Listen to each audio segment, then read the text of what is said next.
आज की इस वीडियो के अंदर हम फर्टिलाइजेशन और इसके टाइप्स को स्टडी करने जा रहे हैं और इसके साथ साथ हम ये भी देखेंगे कि ओविपेरस, विविपेरस और ओविविविपेरस ऑर्गेनिजम्स के अंदर क्या डिफरेंस है। तो अस्सलाम वालेकुम students, welcome to zoology with Aamna. तो चलिए आज के इस वीडियो को स्टार्ट करते हैं। सबसे फर्स्ट पे अगर हम फर्टिलाइजेशन को देखें तो फर्टिलाइजेशन का मतलब होता है यूनियन ऑफ गमीट्स, मतलब कि मेल गमीट स्पर्म और फीमेल गमीट एग की फ्यूजन से जब जाइगोट बनता है तो इस प्रोसेस को हम फर्टिलाइजेशन बोलते हैं। अब ये जो हमारे पास फर्टिलाइजेशन है ये इंटरनल भी हो सकती है और ये एक्सटर्नल भी हो सकती है। एक्सटर्नल होने का मतलब कि जो दोनों हमारे पास मेल और फीमेल है वो क्या करेंगे, अपने स्पर्म्स, मेल अपने स्पर्म्स और फीमेल जो अपने एग्स है ये एक्सटर्नल इन्वायरमेंट में जो है वो यानी कि रिलीज कर देंगे बॉडी से आउटसाइड, और क्या होगा कि एक्सटर्नल इन्वायरमेंट के अंदर आगे फर्टिलाइजेशन होगी। इसको हम एक्सटर्नल फर्टिलाइजेशन बोलेंगे। अब एक्सटर्नल फर्टिलाइजेशन जिस ऑर्गेनिजम्स में होती है उनमें हमारे पास आ जाती है फिशीज और एम्फीबियंस मेनली, और ऑफ कोर्स ये हमारे पास एक्वेटिक इन्वायरमेंट में ही पॉसिबल है। अगर टेरेस्ट्रियल इन्वायरमेंट में हमारे पास ये एग्स और स्पर्म्स रिलीज होंगे तो ये बहुत जल्दी जो है वो ड्राई आउट हो जाएंगी, डेसिकेट होकर इनकी डेथ हो जाएगी। इस वजह से एक्सटर्नल फर्टिलाइजेशन सिर्फ वाटर के अंदर ही हो सकती है। ठीक हो गया। अब एक्सटर्नल फर्टिलाइजेशन जो है वो ऑर्गेनिजम्स में डिफरेंट अडाप्टेशन इसको करने के लिए, कुछ ऑर्गेनिजम्स में क्या होता है कि अगर एक्सटर्नल फर्टिलाइजेशन होनी होती है तो एग और स्पर्म जो है वो सेम टाइम में सेम प्लेस पे प्रोड्यूस होते हैं, यानी कि सेम प्लेस पे आगे जो है वो मेल आएगा वो अपने स्पर्म्स को प्रोड्यूस कर देगा और फीमेल आएगी वो अपने एग्स को प्रोड्यूस कर देगी। तो क्या होगा, आगे इनके फर्टिलाइजेशन के जो चांसेस है वो ज़्यादा होंगे। या फिर इस तरह का भी केस हो सकता है कि एक फीमेल जो है वो अपने एग्स रिलीज करके चली गई है तो मेल ने जो है नहीं, बल्कि क्या होगा कि पहले जो है वो मेल अपने स्पर्म्स को रिलीज कर देगा। ठीक हो गया। और फीमेल ने भी अपने एग्स को जो है वो किसी और जगह पे रिलीज कर दिया है। तो क्या होगा कि स्पर्म जो है ये मोटाइल होता है, इसके पास एबिलिटी होता है कि ये स्विम कर सके। अब स्पर्म जो है ये कीमोटैक्सिस के जरिए जो है वो एग्स को आइडेंटिफाई करेगा, तो इस तरह जो है ये एग तक जो है वो रीच करके इसको फर्टिलाइज कर देगा। दूसरी हमारे पास टाइप है इंटरनल फर्टिलाइजेशन। इंटरनल का मतलब कि जो फीमेल के रिप्रोडक्टिव ट्रैक है उसके अंदर फर्टिलाइजेशन होगी, यानी एग जो है ये फीमेल के रिप्रोडक्टिव ट्रैक के अंदर ही स्टे करेगा।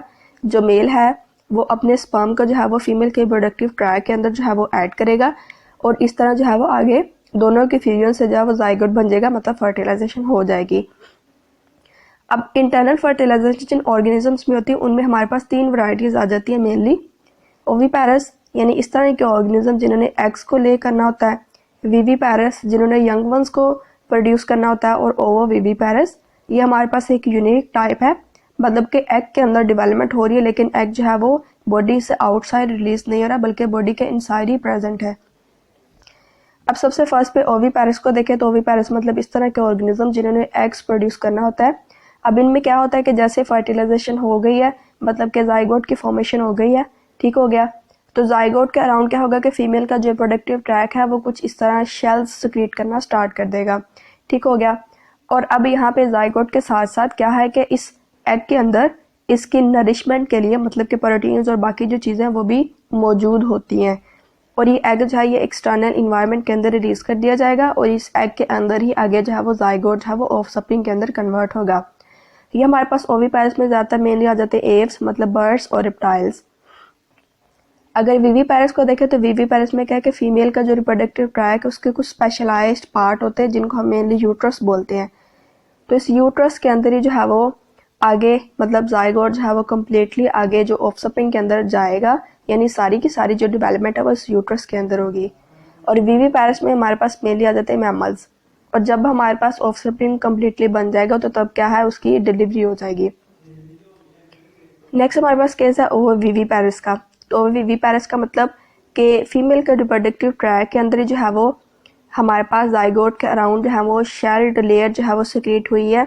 ठीक हो गया। जाइगोट की डेवलपमेंट जो है इसके अंदर स्टार्ट हो चुकी है। इस एग के अंदर ऑफ कोर्स प्रोटीन्स और बाकी जो चीज़ें हैं जिन्होंने जाइगोट को नरिश करना है, ठीक हो गया, वो प्रेजेंट है। अब क्या होगा, जाइगोट जो है यहीं पे आगे मतलब कि अपनी डेवलपमेंट स्टार्ट करता है और ये वाला जो एग है ये हमारे पास फीमेल के रिप्रोडक्टिव सिस्टम के अंदर ही प्रेजेंट है।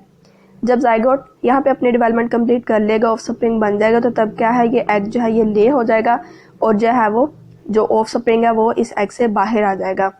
ये हमारे पास केस है डकबिल प्लेटिपस के केस में।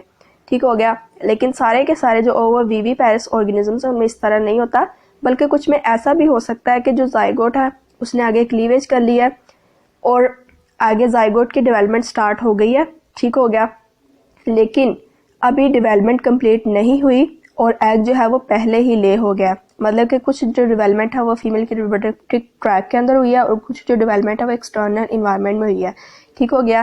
कुछ एनिमल्स के केस में इस तरह भी हो सकता है।